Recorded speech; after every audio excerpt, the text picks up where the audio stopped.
y todos ustedes están enterados de cómo y cuándo les toca pasar a dar la música especial. El tema del sermón en esta oportunidad es: no codiciemos las cosas materiales. Es un llamamiento, es una manifestación. No codiciemos las cosas materiales. Y vamos a utilizar el tiempo para poder juntos alcanzar el propósito siguiente: explicar que debemos confiar en las promesas de Dios antes que en los bienes materiales. Debemos confiar en las promesas de Dios antes que cualquier otro bien material. O sea, es cuestión de prioridad para poder enfocar. Quiero utilizar dos expresiones muy comunes en nuestros hijos, dependiendo el nivel ya de los hijos, ya grandes, casados, ahora los nietos vienen allí, pero en una etapa de nuestra vida hemos escuchado decir a nuestro hijo lo siguiente: papá dice que puede, entonces puede. Es la convicción del niño. Si mi papá me dice que puede hacer las cosas, yo confío en que las va a hacer. Expresión de los niños. Quizá otro niño o nuestro nieto ha dicho: papá o mi abuelo dice que va a hacer las cosas, entonces las hará. Convicción de los niños. Dos enfoques, dos opiniones acertadas de los niños, y que, como digo, cualquiera de ustedes ha tenido esa oportunidad de experimentar y de oír estas aseveraciones. Si mi papá dice que lo hará, lo va a hacer. En otras palabras, lo va a cumplir. Estas dos expresiones comunes denotan en los niños una total confianza en sus padres, pero absolutamente confían. Ese es el nexo y la relación que se da entre padres e hijos. Así es como usted enfoca, así es como su niño piensa en usted, confía totalmente en usted. Con estos dos ejemplos pretendo que nosotros también hagamos la comparación, que como miembros de la iglesia debemos confiar en nuestro Padre Celestial 100% en las promesas que Él da. ¿Ya? Si Dios dice que lo hará, lo va a hacer. No importa el tiempo. ¿Sí? Si Dios dice que puede hacerlo, lo va a hacer. ¿Sí? Aunque pase tiempo, pero la confianza debe ser total para nuestro Padre Celestial. Confianza total, como la confianza que le tiene su hijito, su nieto. Está totalmente confiado, no duda en ningún momento de usted. Con esta comparación podemos entender la escritura de Juan 6:29 perfectamente. Juan, capítulo 6, versículo 29.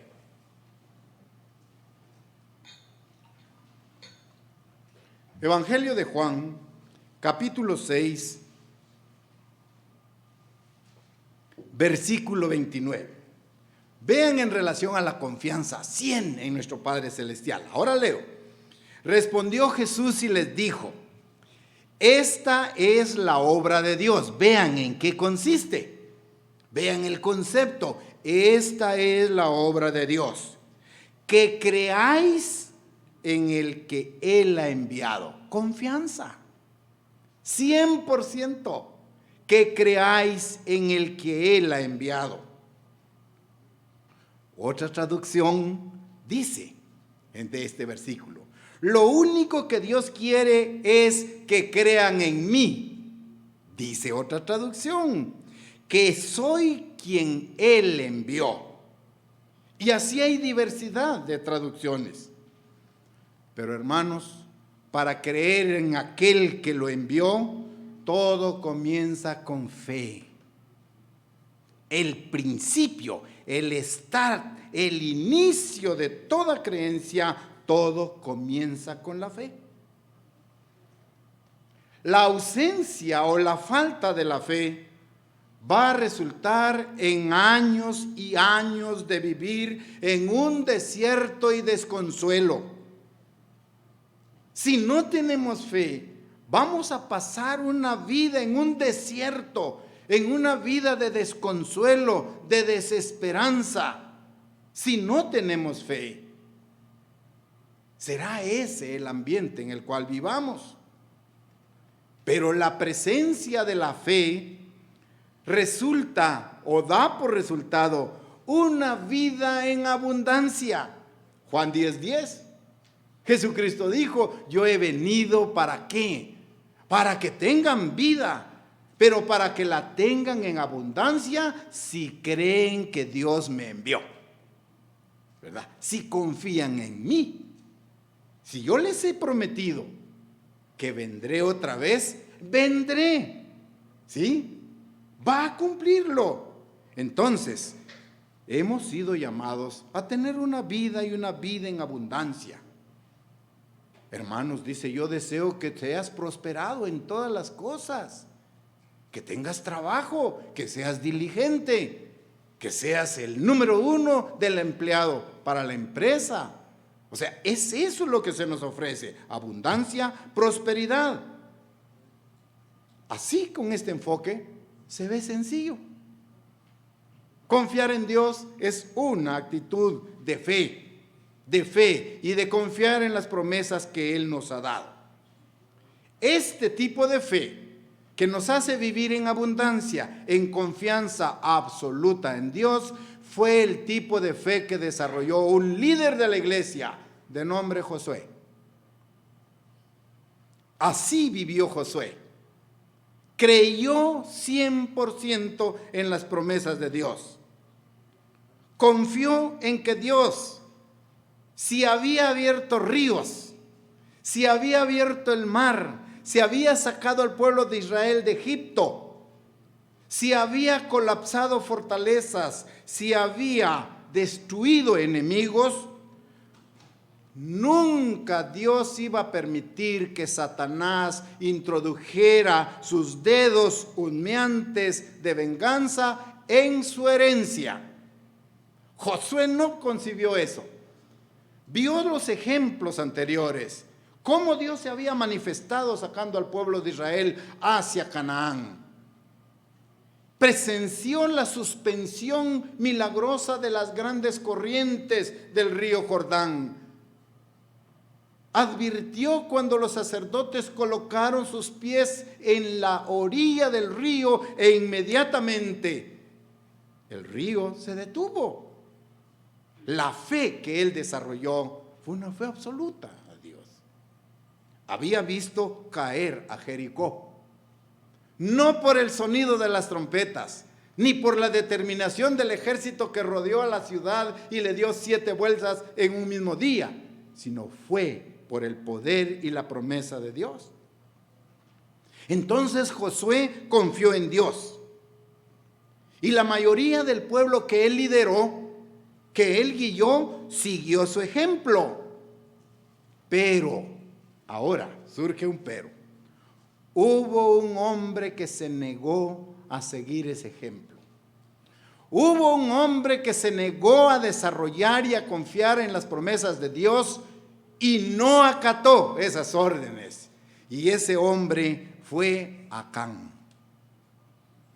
Dentro del gran conglomerado y pueblo de Dios obediente, con fe, hubo un hombre que se identificó en desobediencia y en falta de fe, cuyo nombre es Acán.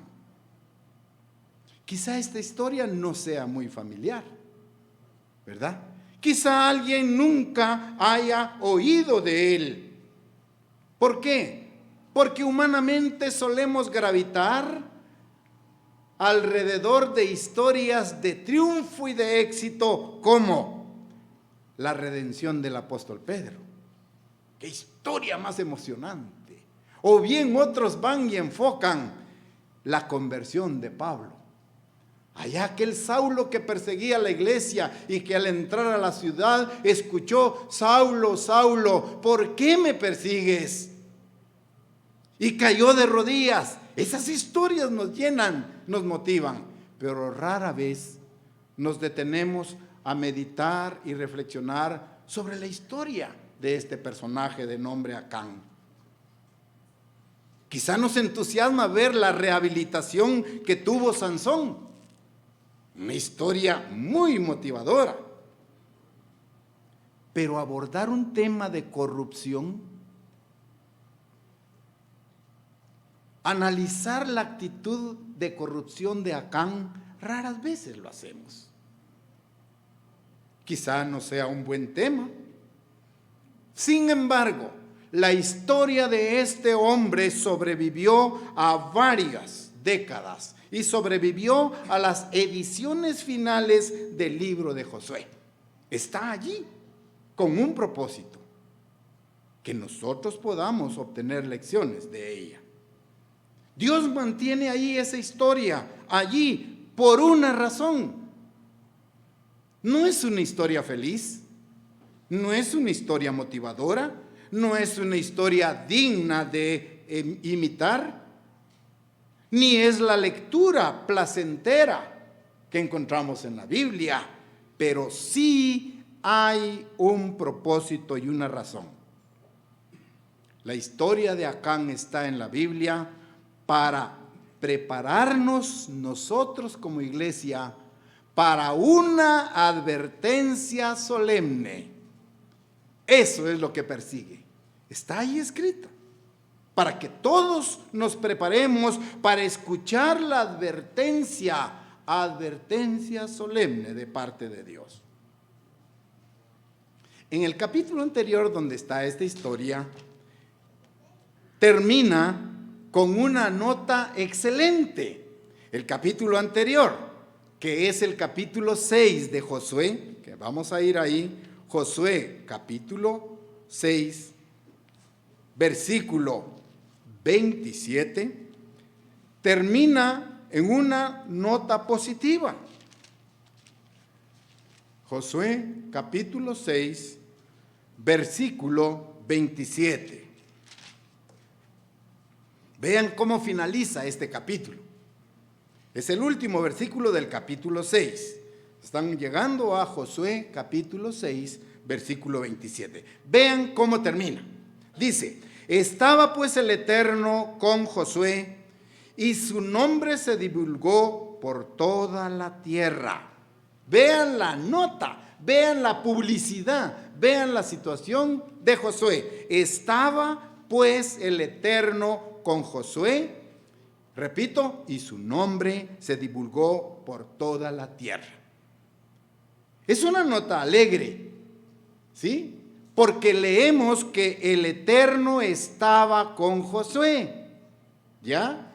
Y de esa presencia de Dios con Josué se divulgó toda esta noticia por la tierra. Vean qué reputación, vean qué momento más eficiente el que estamos viendo.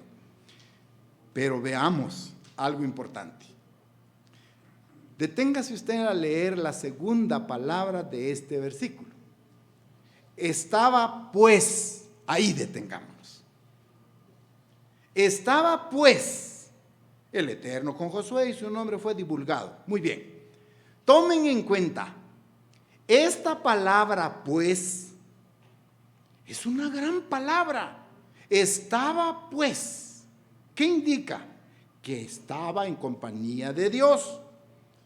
Pero lamentablemente, esta palabra pues del versículo 27 se transforma ahora en otra palabra en el capítulo 7.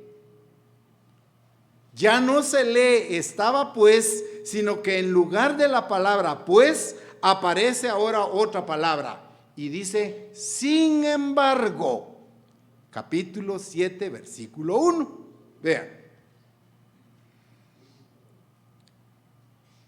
Pero los hijos de Israel cometieron una prevaricación en cuanto al anatema, porque Acán, hijo de Carmí, hijo de Sabdí, hijo de Zera, de la tribu de Judá, tomó del anatema, y la ira del Eterno se encendió contra Israel. Muy Bien, comienza ahí. Está.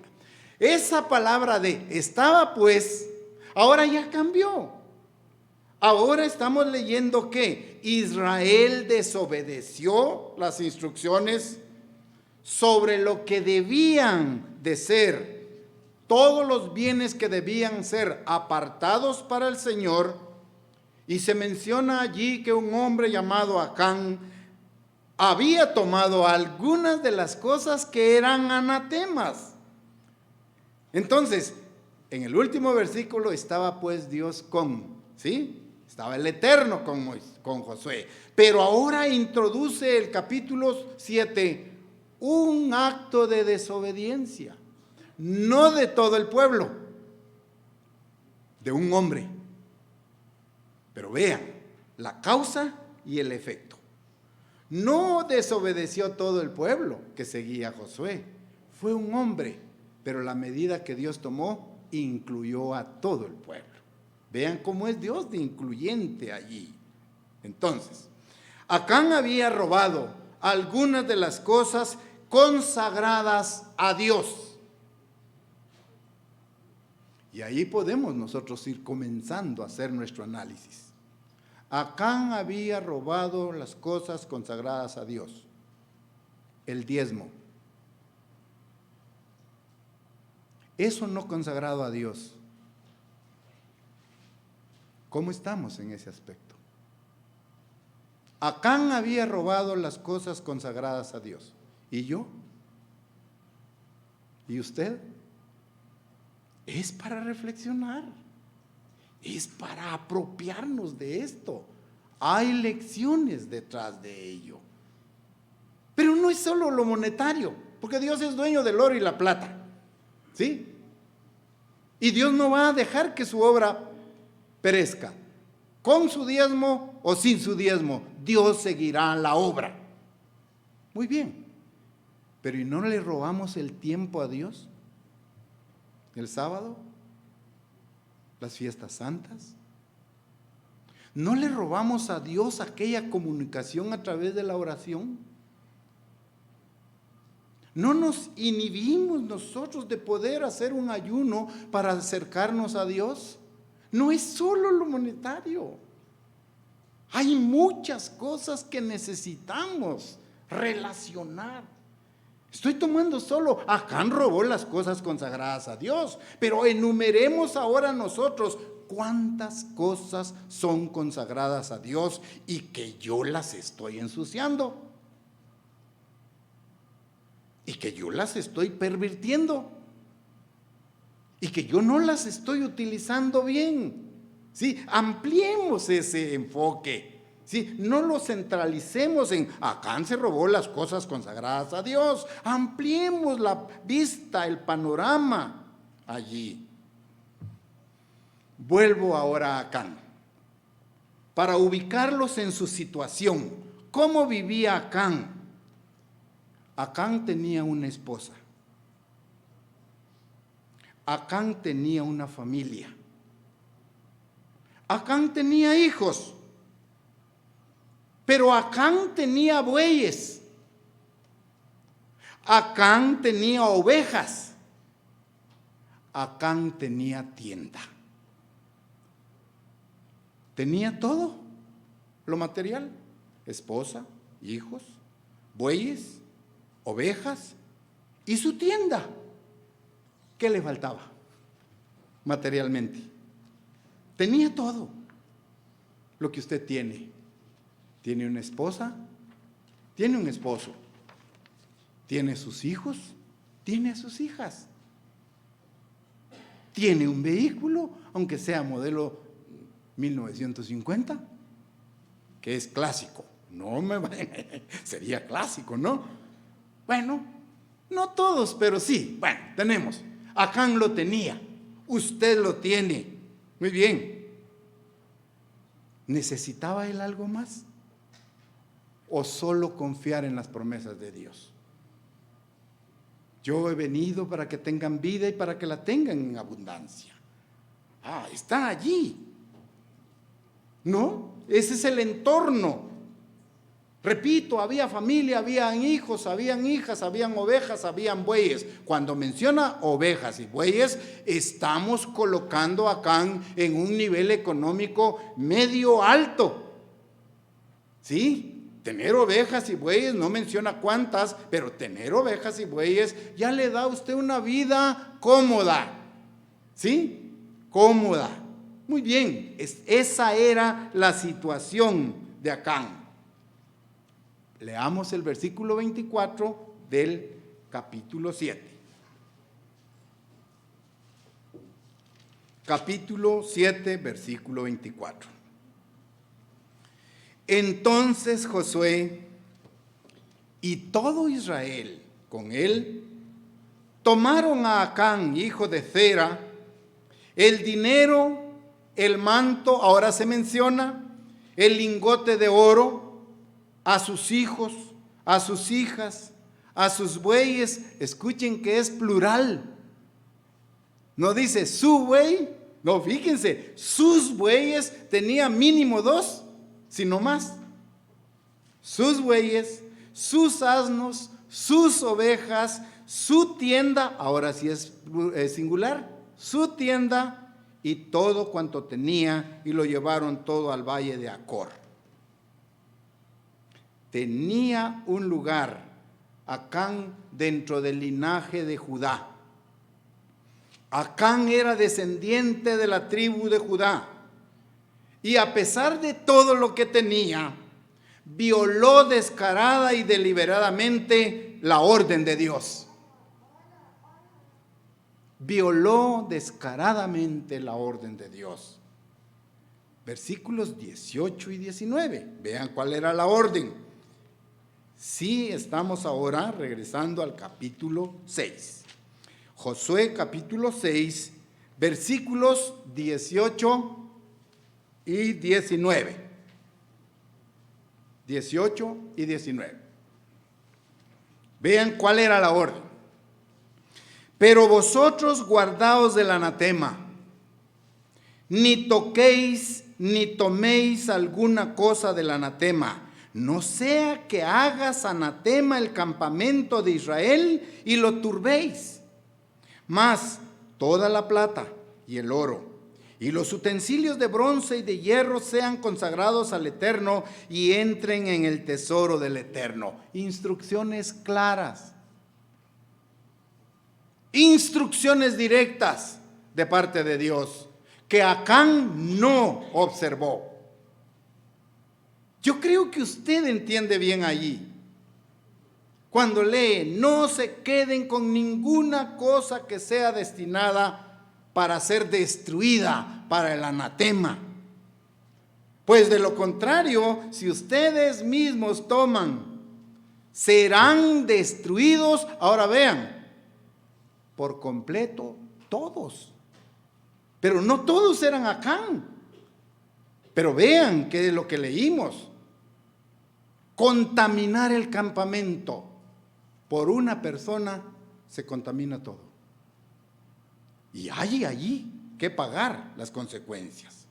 Todo lo que está hecho de plata, todo lo que está hecho de oro, de bronce, de hierro, pertenecen ¿a quién? ¿A quién le pertenecían? Al tesoro de Dios. Y por eso era sagrado. Así que colóquenlo en el lugar que le corresponde. Es lo que estamos leyendo ahí. No eran claras las instrucciones. No toquéis las cosas materiales, está diciendo, ¿verdad? No toquen las cosas materiales.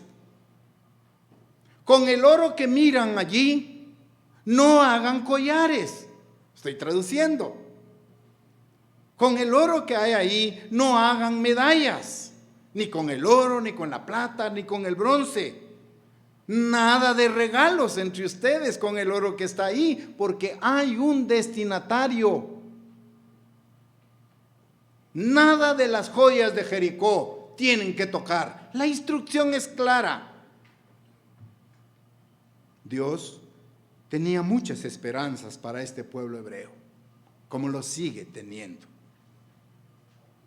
El pueblo del pacto. a través del pueblo hebreo, se escribirían las escrituras. Vean el potencial. A través del pueblo hebreo vendrían todos los profetas. A través del pueblo hebreo descendería el Mesías. Miren las promesas para este pueblo.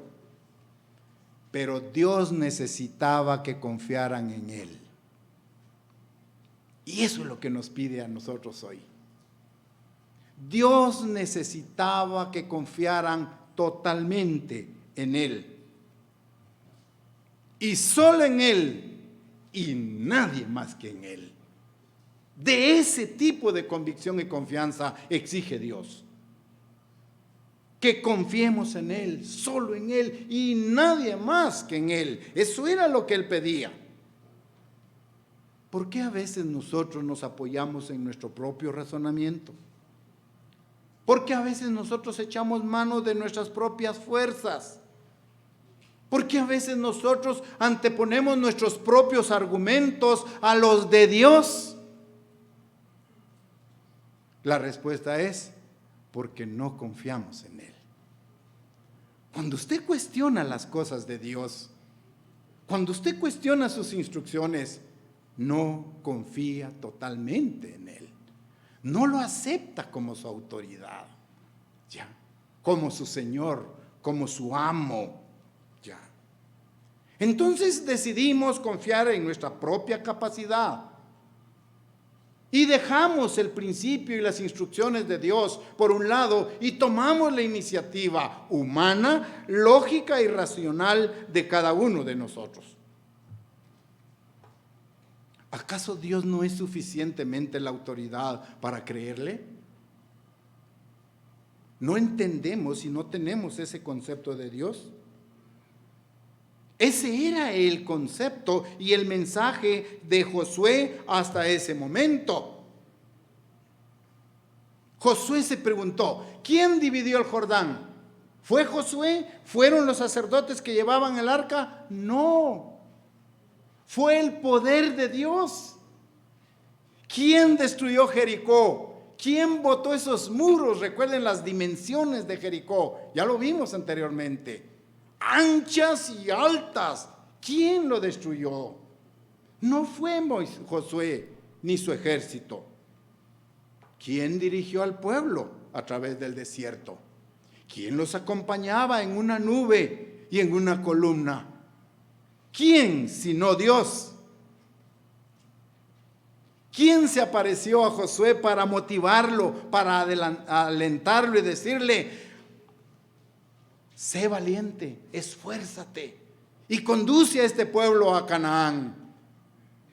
Vas a tener problemas con la gente, al igual que Moisés. Cuánta murmuración, cuánta exigencia, cuánto reproche. ¿Por qué nos sacaste a este desierto a morir de sed si allá en Egipto teníamos que beber? Y ahora no tenemos que comer. Y Dios les envía el maná. Pero necesitamos carne como comíamos allá en las ollas en Egipto. Les envía codornices. Y el pueblo siempre murmurando y desafiando a Dios. Esta actitud de desafío demuestra la falta de confianza en Dios, la falta de fe en Dios, la falta de obediencia a sus instrucciones. Entonces tenemos muchos argumentos para confiar en Dios. En el caso de la historia de Josué, ¿quién derribó los muros de Jericó? ¿Quién había peleado la batalla y los había liberado? ¿Fue Josué? No, hermanos, fue Dios, nadie más. Nadie más. De esto entendemos que Dios cuida de su pueblo. Dios se preocupa por su pueblo, aún en el desierto. Dios se preocupa de su pueblo, aún en las pruebas, aún en la escasez, aún en situaciones adversas. Dios se preocupa de su pueblo y lo vamos a entender. En esta historia el pueblo estaba en el desierto, pero aún estando en el desierto, el pueblo de Israel nunca le faltó nada. No le faltó nada. Por ejemplo, quizás se cansaron de comer maná todos los días, de salir a recoger el maná, excepto el sexto día. Recogían doble porción. Y el sábado el maná no se arruinaba. Y ustedes lo saben, solo lo narro rápidamente. Quizás se enfadaron. Ay, comer maná, maná, maná, maná, maná. Pero nunca tuvieron hambre. ¿Se entiende eso? Y usted dice, otra vez me vas a dar pollo. Pollo ayer, pollo hoy, pollo hoy, pollo hoy, pollo. Pero hay pollo. En otros hogares no hay pollo. ¿Se dan cuenta? Otra vez el caldo de frijol y arroz, arroz y frijol. Pero hay frijoles y hay caldo. En otros hogares no hay caldo ni hay frijol. Vean cómo cuida Dios a su pueblo. Estaban en el desierto, maná y maná, pero no tuvieron hambre.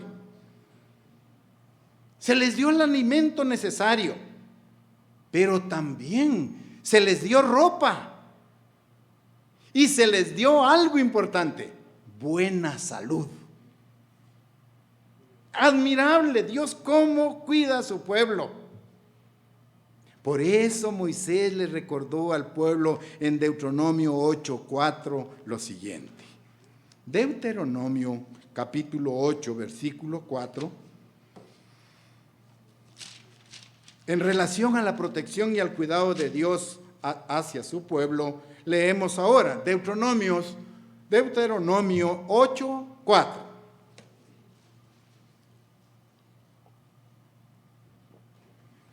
Vean la promesa. Tu vestido nunca se envejeció sobre ti, ni el pie se le ha hinchado en estos 40 años. ¿Lo entienden? Su ropa no se reventó, no se rompió, no en una semana, no en un año. Sus pies no se les hincharon producto de recargársele caminar y dar vuelta en la península del Sinaí conforme Dios lo había ordenado. 40 años, óiganlo bien. 40 años, son 40 años. ¿Sí? No es hipotético, no es imaginario, reales. Tu vestido nunca envejeció sobre ti, ni el pie, ni tu pie se ha hinchado en estos 40 años. ¡Qué promesa y qué milagro a la vez! Vean la bendición de obedecerle a Dios. Dios entonces hace eco también, menciona Deuteronomio 29:5. Vamos adelante, 29:5. Deuteronomio 29:5.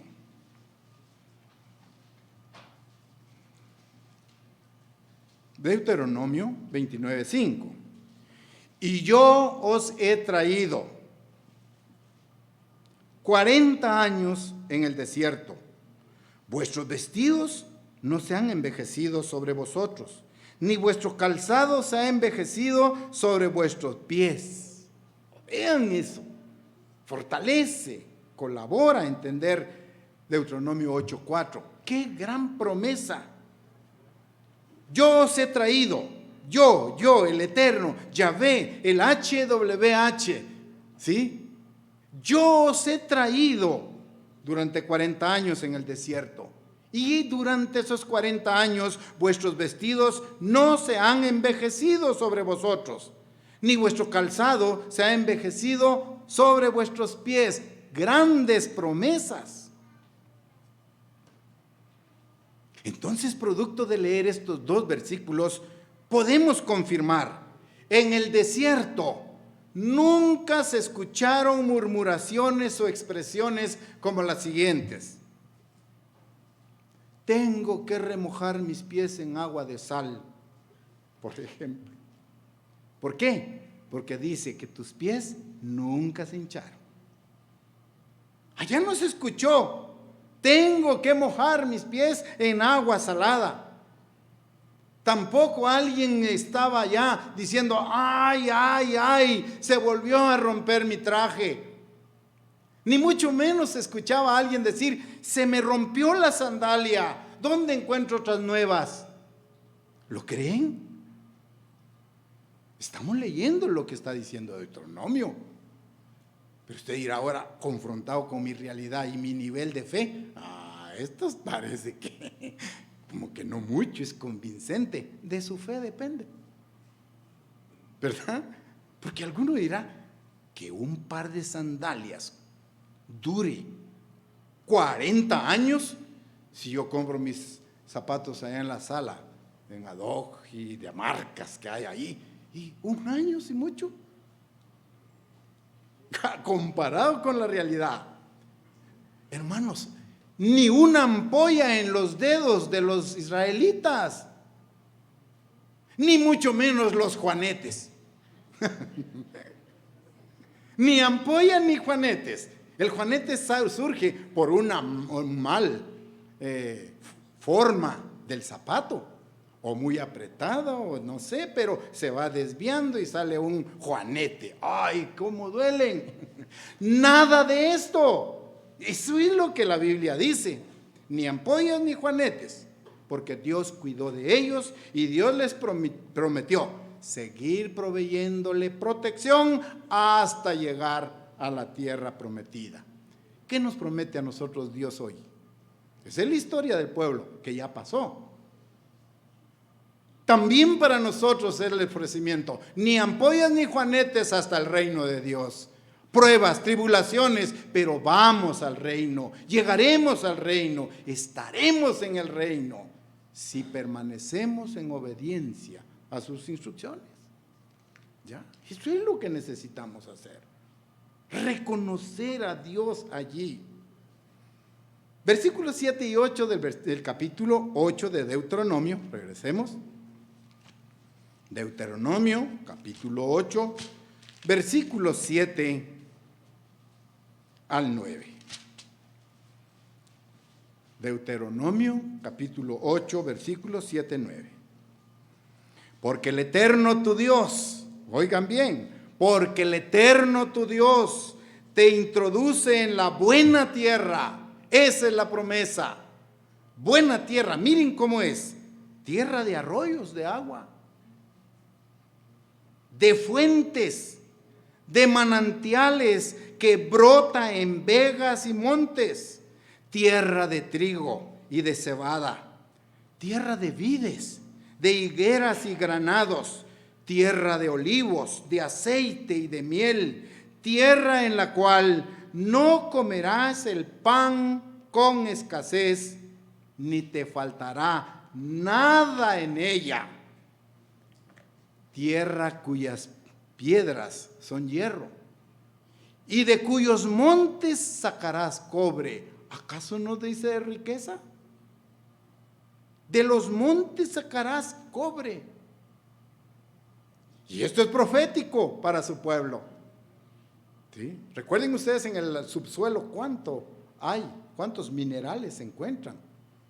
Y rápidamente recuerden ustedes Canadá, Estados Unidos, y las grandes reservas de cobre, de oro, de plata. A esa tierra los lleva. ¿Ah?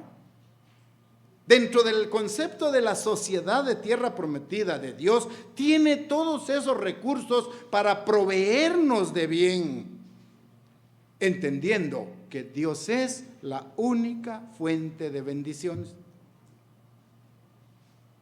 Pero en esa tierra donde abunda el oro, arroyos, fuentes de agua, Dios sabía lo que pasaría si uno de los soldados recogían el tesoro de Jericó, vuelvo allá a esa historia de Jericó. Si uno de los soldados de Josué tomaba de esos tesoros, iban a dejar de confiar en Dios y pasaban a confiar en lo material. Miren Dios cómo es de sabio. Al igual que nosotros. Dios nos mantiene dentro de un nivel económico establecido. Si Dios nos diera una gran bendición, no sabríamos qué hacer con eso. Y algo más, dejaríamos de confiar en Dios y confiaríamos en las cosas materiales. ¿Ya? Refris llenas, tarjetas libres para poderlas llegar y hacer las compras en abundancia, y Dios se olvidó. ¿Y su sábado? No, ahora hay dinero, hay distracción, hay medios. Mi Dios son las cosas materiales. Se olvida uno de Dios. Eso tenía Dios en mente. Si un soldado recogía los tesoros de Jericó, oro, plata, bronce, dejarían de confiar en Dios y enfocarían su confianza en las cosas materiales.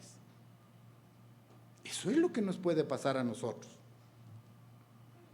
El pueblo de Israel en esta etapa de su historia eran beduinos, hombres que iban tal como los gitanos en el desierto, de lugar en lugar y lugar. Los hebreos en Jericó eran como estos gitanos modernos.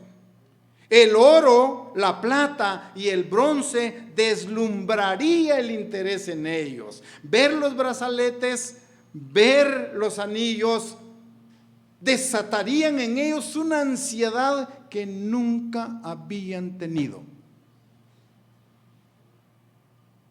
¿Acaso no es normal que a veces nuestra naturaleza humana nos ubica en donde, miren, qué bello este carro, y puedo comprarlo, lo voy a comprar? Los brazaletes de oro, ¿sí? El oro deslumbraría el corazón de los soldados del ejército de Josué. La riqueza, los brazaletes, los anillos los exaltarían. Los ciclos de oro, ver un lingote de oro. Ellos no estaban acostumbrados a ellos. Los hebreos no estaban preparados para ocuparse en un botín como ese. Porque al tomar ese botín y esa riqueza, abandonarían a Dios. Se olvidarían de Dios. ¿Ya? Compárenlo con la situación suya. Pero Acán los tomó. Pero Acán lo comprobó. Pero Acán desobedeció. Fíjense el proceso. Acán vio las joyas y se olvidó de su ley. Vio los brazaletes y se olvidó de la instrucción de su rey. ¿Sí? Cuando Dios advierte esta actitud, corrige inmediatamente. A pocas millas de Jericó había un campamento de un pueblo pequeño, la ciudad de Jai. Era un pueblo pequeño. Josué venía de victoria en victoria, de triunfo en triunfo. Había destruido ejércitos, había conquistado ciudades, y ahora ve un desafío allá al norte, una pequeña ciudad de nombre Jericó, apenas de 23,000 habitantes. Debido a su Jai, no Jericó, Jai, debido a su pequeñez, 23,000 habitantes, dijo, bueno, comenzó a hacer su plan de ataque y dijo, bueno, yo tengo un gran ejército, ¿sí? No necesito todo el ejército para ir y someter a los habitantes de Jai. Porque imagínense que él montaba una guardia nocturna y una diurna. En la guardia nocturna, él colocaba 23,000 soldados, solo en la guardia nocturna. Y dijo, bueno, es suficiente. Venía de grandes victorias. Y decide enviar un pequeño contingente que era capaz de conquistar Hai, someterlos, como lo había hecho anteriormente. Repito, habían 12,000 soldados que hacían la guardia nocturna. Tenía una gran capacidad y toma la decisión y dice, bueno, ciudad pequeña, ejército pequeño. Vamos 3,000 soldados a conquistar Hai y vamos a la gran victoria. Y Josué envió esa embajada. Pero a Josué le esperaba una gran sorpresa. Le esperaba una gran sorpresa. Le esperaba una ciudad de Hai que lo mordió, una ciudad de Hai que lo venció, producto del pecado de Acán. Producto de eso. La división, el ejército de José regresó desalentado y destruido. Podríamos decir desgreñado y lamentando varias pérdidas humanas. Regresaron heridos allí. Josué capítulo 7, versículos 4. Josué capítulo 7, versículo 4 y 5. 4 y 5. Vean la situación. Estamos ahora en el capítulo 7 y los versículos 4 y 5. Y se hubieron allá del pueblo como 3,000 hombres, los cuales huyeron delante de los de Hai, y los de Hai mataron de ellos a unos 36 hombres, y los siguieron desde la puerta hasta Sebarim, y los derrotaron en la bajada, por lo cual el corazón del pueblo desfalleció y vino a ser como agua.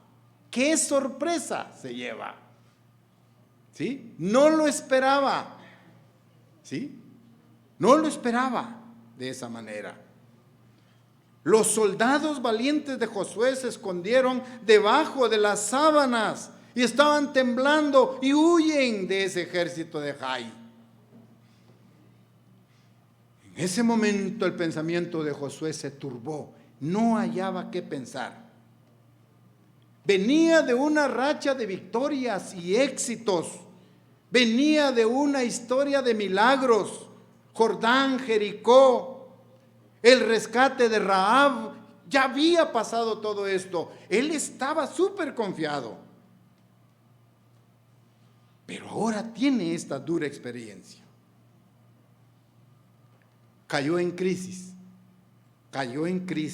sufrió esta derrota, rasgó sus vestiduras y se postró rostro en tierra y oró de la manera siguiente. Josué 7:7.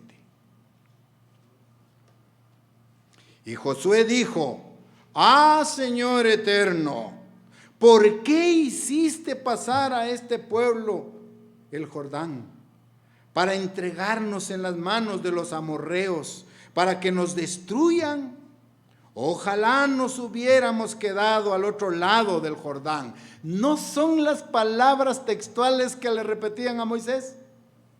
Ahora salen de la boca del líder Josué.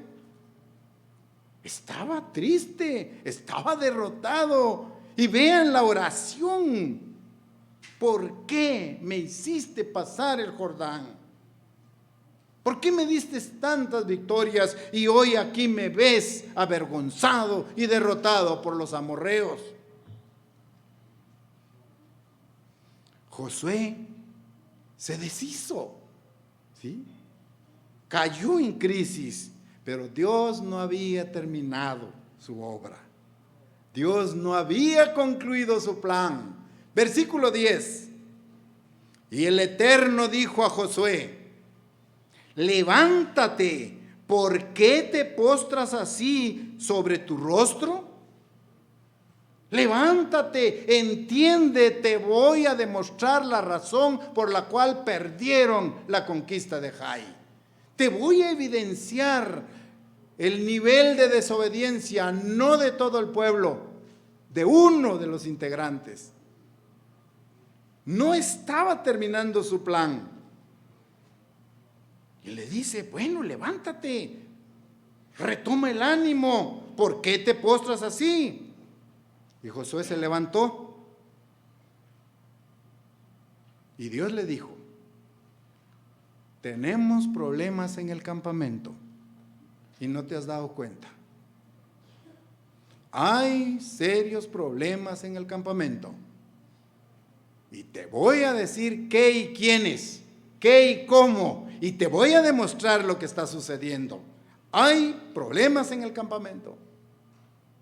Hermanos, hay problemas en la iglesia, hay problemas en la iglesia. De fe y de mucha fe. De incredulidad y de falta de convicción, de mucha falta de convicción. Pero esa es tarea de cada uno de ustedes en relación a Dios. Hay problemas en el campamento, veamos el problema. Josué 7, 11 y 12. Israel ha pecado y aún han quebrantado mi pacto que yo les mandé, y también han tomado del anatema y hasta han hurtado, han mentido y aún lo han guardado entre sus enseres. Por esto los hijos de Israel no podrán hacer frente a sus enemigos, sino que delante de sus enemigos volverán las espadas, por cuanto han venido a ser anatema. Ni estaré más con vosotros, si no destruiréis el anatema de en medio de vosotros. El problema se evidenció. Ya. El problema salió a flote. Pero tomen en cuenta, Israel ha pecado. Pregunto, ¿todos se apropiaron del oro, de la plata y del cobre? Pero vean, Israel, todo el campamento ha pecado.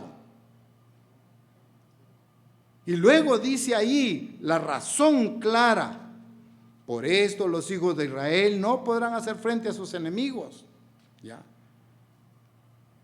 Mintieron, escondieron los objetos robados entre sus pertenencias, y por esta razón los israelitas cayeron derrotados por el ejército de la ciudad de Jai y murieron 36.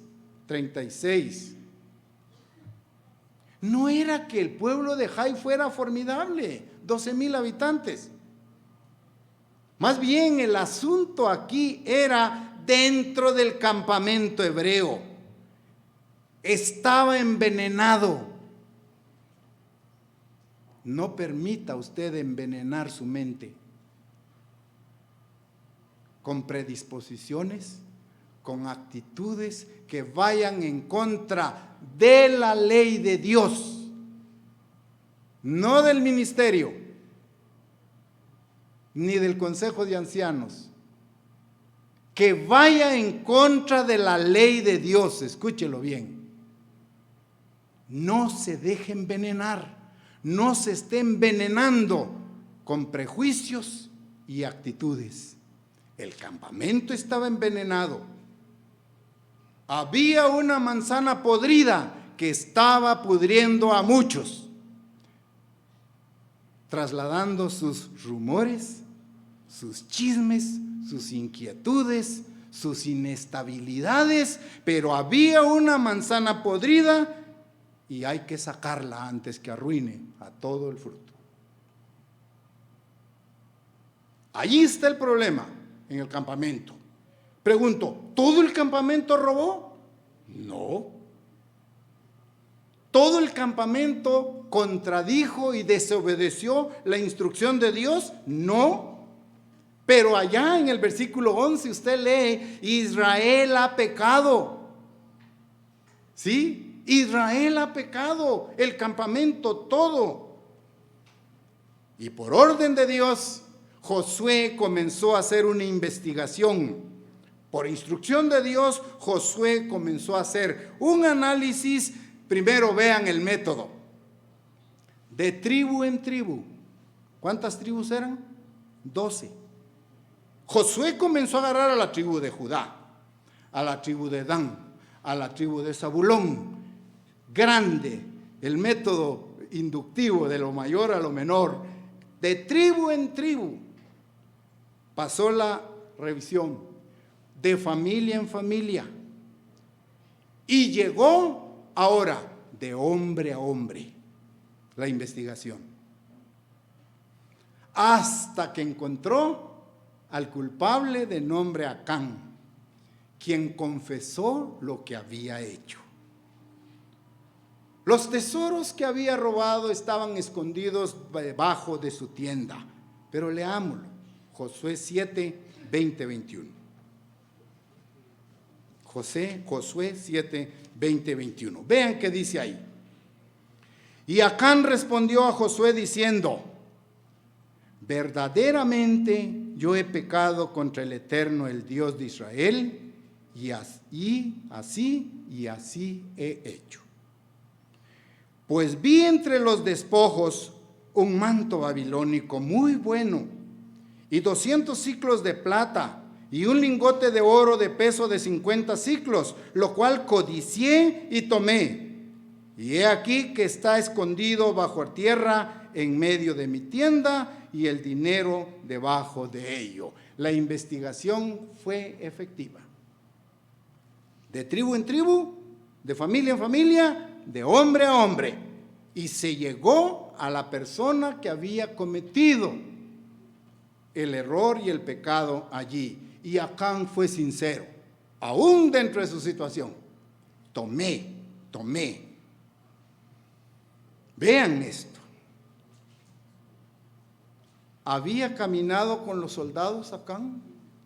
¿Habían más soldados alrededor en las calles de Jericó, viendo los lingotes de oro, los mantos babilónicos, el oro, el cobre? Sí. ¿Qué miraban ahí en la ciudad destruida? Muros derrumbados, escombros por todas partes, oro, plata, cobre, bienes, monedas, vestimenta fina. Todo el mundo lo vio. Todos los soldados lo vieron. Pero todos tuvieron temor, menos Acán. Vieron los tesoros. Continuaron su camino. Ningún lingote de oro a los ojos de un soldado despertó la codicia, solo en Acán. Cuando pensó que nadie lo miraba, advirtió el ambiente: los compañeros están adelante, están atrás, no hay nada. ¡Bum! Agarra ahora el lingote de oro, agarra el tapete árabe, toma su porción, echó un vistazo a la derecha, a la izquierda, adelante, atrás, se persuadió que nadie estaba viéndolo y toma el manto babilónico, toma los 200, las monedas de oro y de plata, y luego el medio kilo de oro puro, y los deseo tanto, dijo Acán, que los tomé. En esta descripción de Acán está tipificado el proceso del pecado. Ahí está bien el hilo de cómo se engendra el pecado. Número 1, tómenlo en cuenta. Acán vio, Acán deseó y Acán tomó. 3 rutas del pecado: ver, desear y tomar. Ese camino nos lleva al pecado.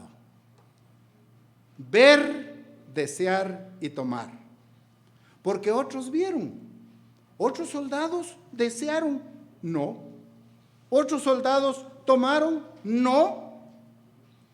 Pero quizá Acán quería una recompensa y dijo: yo soy el soldado más valiente y yo merezco el manto babilónico y el lingote de oro. ¿Qué está demostrando Acán con ello? Acán no confió en Dios, como los demás soldados sí confiaron. Acán no confió en Dios ni en la sabiduría de Dios, no confió en la capacidad de Dios, y el castigo fue severo. Y esa es la advertencia. Acán, su familia, sus hijos, sus bienes, todos fueron ejecutados. Si un padre tiene pensamientos hostiles en contra de la ley de Dios y lo comparte con sus hijos, y están anuentes en desobedecer la ley de Dios, padres, hijos, nietos y bisnietos, Dios va a actuar como actuó con Acán. ¿Ya? Porque entramos en un contubernio, entramos en una alianza en contra de las cosas de Dios. Yo pienso que este mandamiento tal vez ya no debe de obedecerse. Cuidado con eso. Cuidado con eso. Acán no confió en la sabiduría de Dios y decidió desobedecer. La instrucción era clara: no toquen el anatema, no se preocupen de las cosas materiales. Totalmente directo. Versículo 15. Siempre estamos ahí en el capítulo 7. Y el que fuere sorprendido en el anatema, vean la sentencia, el que fuere sorprendido en el anatema será quemado él y todo lo que tiene, por cuanto ha quebrantado el pacto del Eterno y ha cometido maldad en Israel. Mucho cuidado con eso. Ahí está la sentencia. Mucho cuidado con esos pensamientos mezquinos que usted puede estar engendrando en contra de la ley de Dios. Pensémoslo muy bien. Allí leo yo claramente la sentencia. Si Dios nos sorprende quebrantando su ley, si Dios nos ve que estamos desvalorizando sus principios doctrinarios, si estamos poniendo en duda nuestra convicción y nuestras doctrinas, cuidado con eso. Al igual que Acán se olvidó de la ley y de la instrucción, por cuanto ha quebrantado el pacto, vean, el Eterno ha cometido maldad en Israel, entonces la sentencia: será quemado él y todo lo que tiene. Una sentencia dura. ¿Ya? Pero ¿qué le dice Dios a Josué en el capítulo 1 y versículo 18? Leamos ahí. Al inicio de la comisión de Josué, Josué 1:18. Ahí dice: cualquiera que fuere rebelde a tu mandamiento y no obedeciere a tus palabras en todas las cosas que les mandes, que muera. Solemnemente te esfuerces y seas valiente. Vean el pecado de la desobediencia.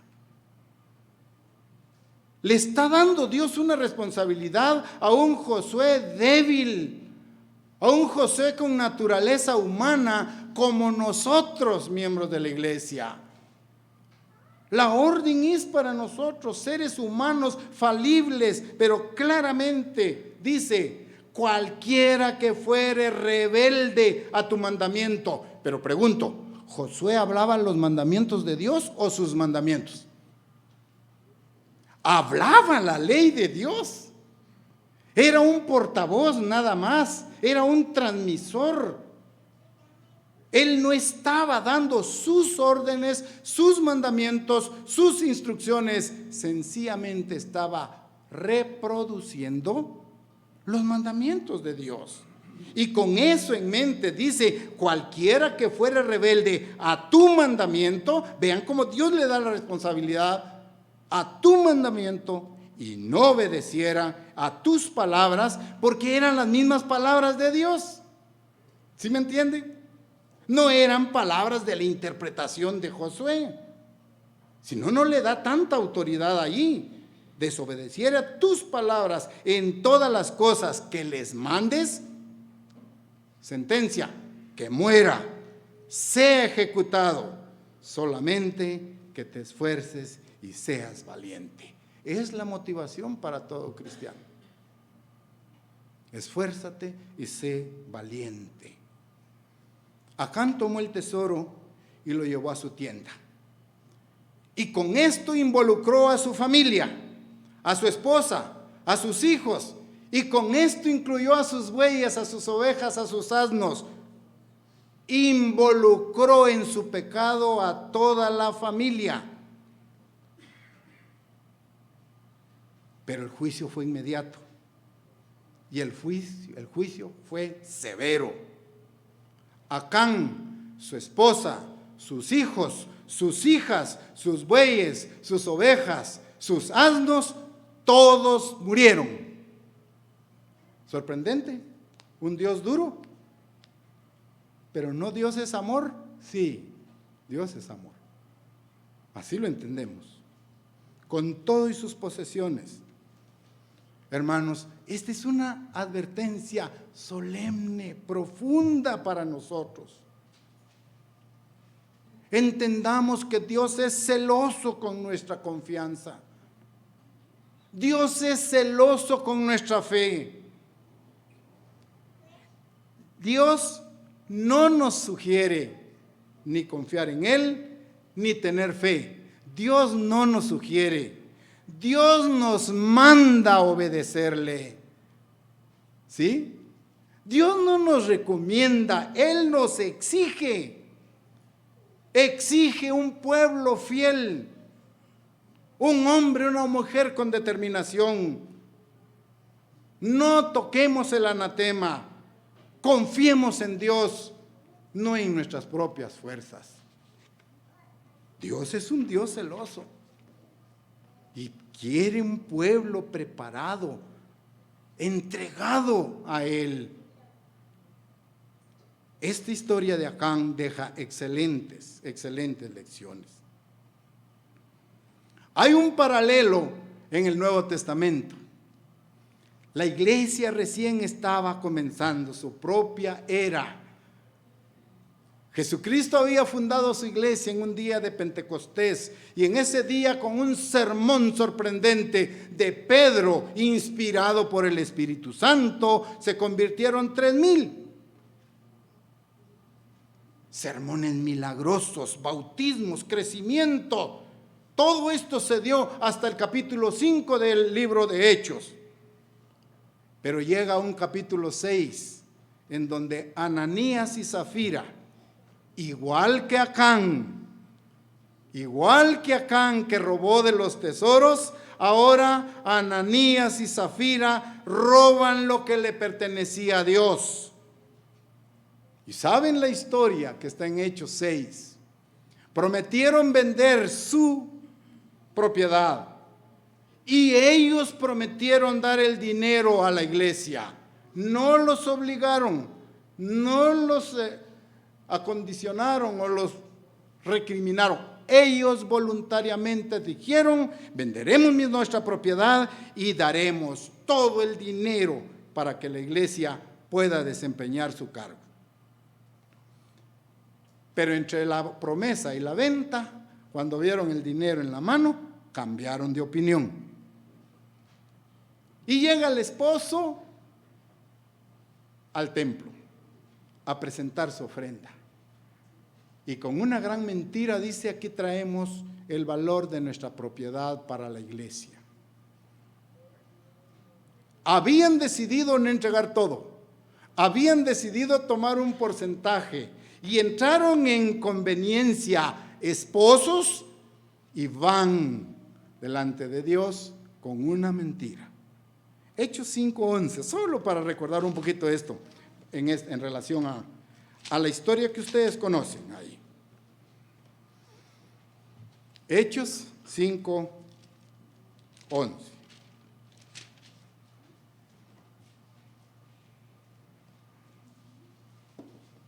Ya dice allí, y vino gran temor sobre la iglesia y sobre todos los que oyeron estas cosas. ¿Qué sucedió? El esposo llega y presenta parte de la propiedad. Y le dice, ¿es esto lo que ofrecieron? Sí, es esto, muy bien. Inmediatamente murió. Y la esposa iba con la idea de ver, ¿dónde está mi esposo? Lo tienen en un pedestal, ha dado una gran ofrenda, vamos a hacer una familia honorable. Vamos a recibir el honor, la pleitesía, el reconocimiento de toda la iglesia. Y va la esposa y lo mismo. Le preguntan, ¿vendieron la propiedad en esto? Sí, en esto. Muy bien. ¿Ves esos hombres que vienen ahí? Sí. Acaban de ir a enterrar a tu esposo por mentiroso y ladrón. Y cae también Zafira. ¿Qué cosa más dura? Lecciones importantes para nosotros. Es cuestión de fe. Y esto es serio, hermanos. No juguemos con nuestra vida eterna. No juguemos con nuestra vida eterna. Esas tumbas nos recuerdan que hay un Dios al que hay que respetar, que hay que acatar las instrucciones en tanto emanen de Dios y que no se sesguen y que no se vayan a desvirtuar. Estas lecciones nos amonestan.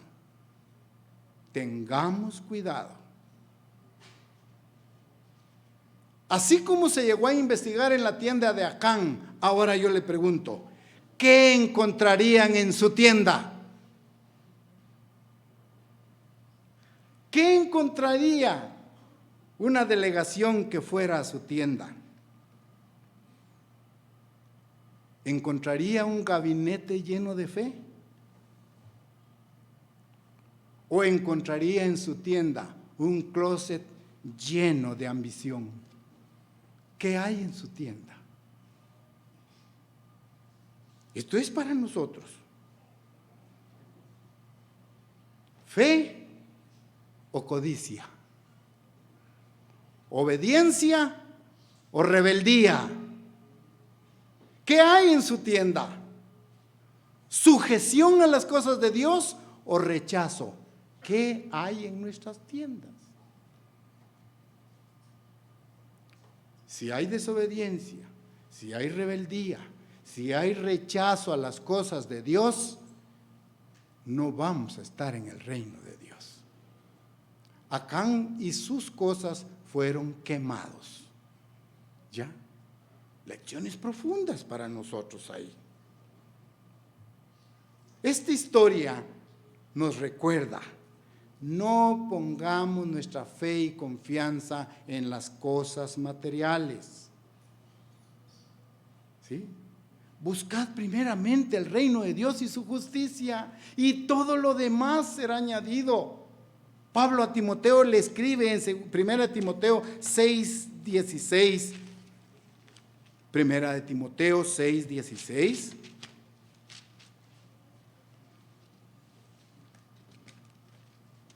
A los ricos de este mundo, mándales que no sean arrogantes, ni pongan sus esperanzas en las riquezas que son tan inseguras, sino en Dios, que nos provee de todo en abundancia para que lo disfrutemos.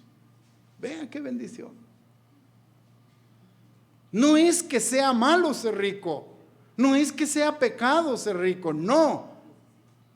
Salomón, Abraham, cuánta gente próspera, pero dice, llámale la atención, que no sean arrogantes, que no sean vanidosos, que no busquen el pedestal y la publicidad, que no busquen los primeros lugares, que no busquen adulación, que no busquen prestigio, que compartan, que den, más bienaventurado es dar que recibir. Ahora, a los ricos de este mundo, y usted dice, yo no soy rico. ¿Cómo que no? ¿Cómo que no? Usted es rico, yo soy rico en sabiduría espiritual de Dios.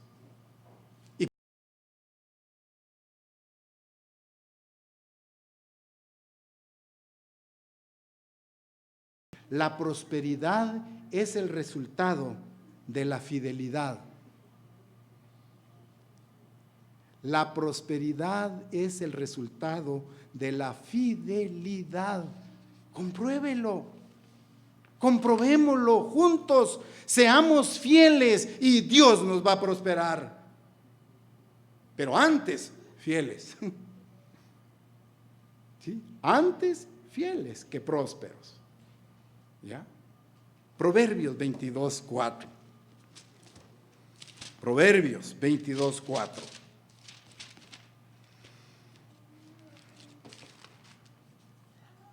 Riquezas, honra y vida son la remuneración de la humildad y del temor al Eterno. ¿Se entiende ahora? ¿Le damos la razón? ¿Captamos eso? Riqueza, honra y vida son el pago, son el resultado de ser humildes y de temer al Eterno. Y el temor al Eterno se demuestra en obediencia, en fidelidad, en entrega, en convicción. Es algo que vivimos, no algo que teorizamos. ¿Ya? Vean los valores que se dan. Pablo entonces no dijo que a los ricos que se sintieran culpables por sus riquezas, ustedes ricos. No, dice, dígale que no sea arrogante, que no sea orgulloso. Se le advierte, tengan cuidado con sus bienes materiales, sépanlos manejar, pónganlos al servicio de la obra de Dios, prioricen. Nada mejor que el éxito para engendrar el fracaso. Cáptenlo. Nada mejor que el éxito para engendrar el fracaso. Un éxito material descuida mi vida espiritual y fracaso espiritualmente. Hermanos, el dinero es una condición a corto plazo. Su billetera estará llena de papel tan pronto como haya una devaluación. ¿No es así? Puede tener millones de quetzales, miles de quetzales, ¡boom!, una devaluación. No tiene más que papeles. Pronto no servirán para nada. Las divisas de este mundo, hablo como economía, las divisas de este mundo, las reservas de este mundo, no tendrán valor cuando usted muera. ¿Dónde va a dejar su capital? ¿Qué valor va a tener su riqueza en el momento que muera? O bien, en el momento que Cristo regrese. ¿De qué nos va a servir?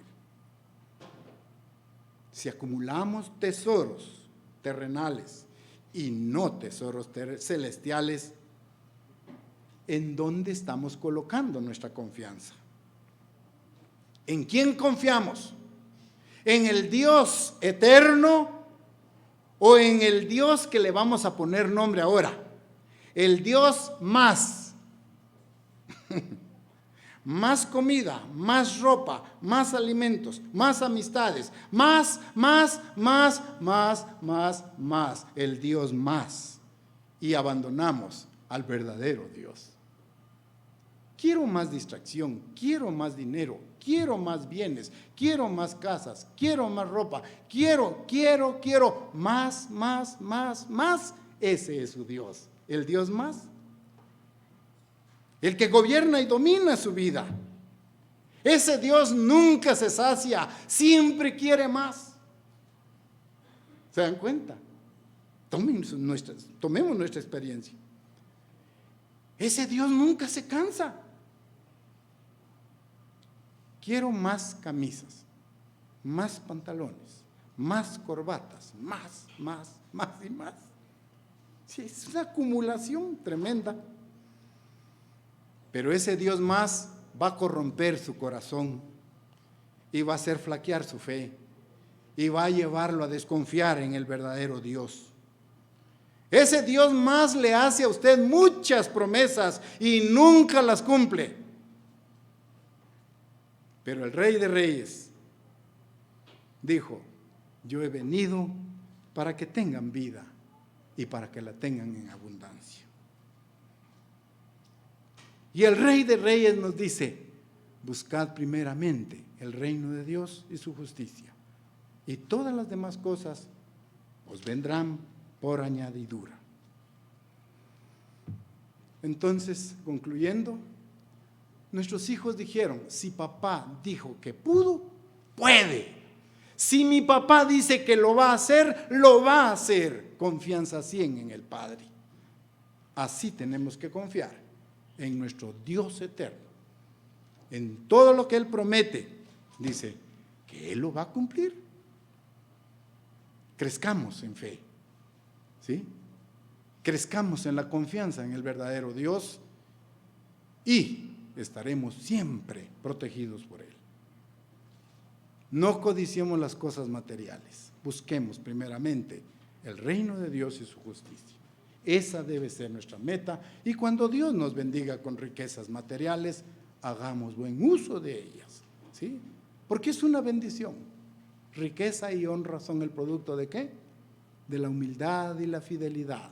Seamos humildes, seamos fieles, y Dios nos dará con abundancia muchas más promesas y una vida en paz y en armonía, una vida familiar íntegra y de mucho progreso, no solo material, sino espiritual, que es lo más importante.